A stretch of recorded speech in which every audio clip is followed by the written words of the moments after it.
there's one thing I don't talk often enough about on my TikToks is my love for disco, funk, jazz, funk, soul, etc. So here are 10 albums that I can listen to from start to finish without getting bored ever, ever, ever. And I've listened to these many, many, many times. First one, George Benson, In Flight. One of the coolest albums he's ever produced. Came out in 1977. It contains the track The World is a Ghetto, which was sampled by Thomas Bangalter from Daft Punk for his Tracks on the Rocks, I think.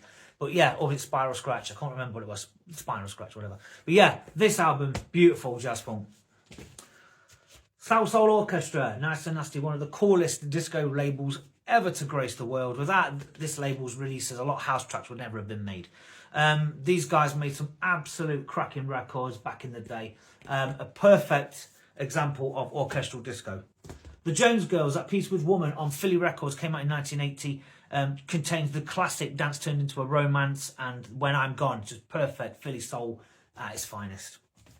Michelle and Magic Love came out on West End Records in 1977. She was actually a German adult film star, and she'd worked with Tom Moulton on here, and the track Can't You Feel It is an absolute anthem of anthems.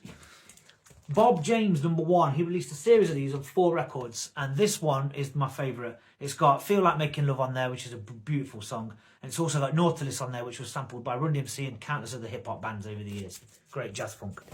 Sirone, number 4, one of the coolest French disco albums ever to come out, came out in 1978, contains the track Look for Love, which was sampled by Bob Sinclar for his hit Feel For You.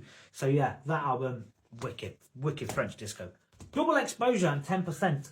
Early South Soul again came out in 76. This is the track that Eminem or whatever they were called, the South Soul Nugget record. They sampled this heavily, and also it's got 10% on there, which was probably the first 12-inch single ever. So masterpiece and historical.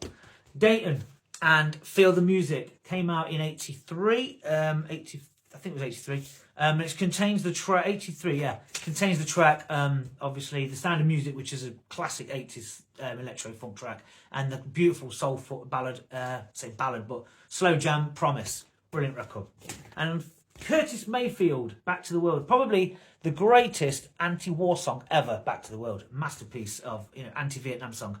The whole album's brilliant, but it's got the Right On for the Darkness as well, which was sampled by Silicon Soul and their track, right, I can't remember what it's called, but you'll know which one I mean. Anyway, big ass track about 20 years ago. And last but not least, the greatest jazz funk album I've ever heard in my life. I've heard this probably over 200, 300 times, no joke. I never get tired of it, and that is Calling the Gang and Light of the Worlds. Came out in 1974. Absolute masterpiece. I never get tired of this. Street Corner Symphony, Fruit Man, Hereafter, Summer Madness. You don't have to change. The list goes on. Every track on here is a beautiful piece of well orchestrated jazz funk, and that's it. Go check them out if you're into jazz funk, disco, etc. You won't be disappointed.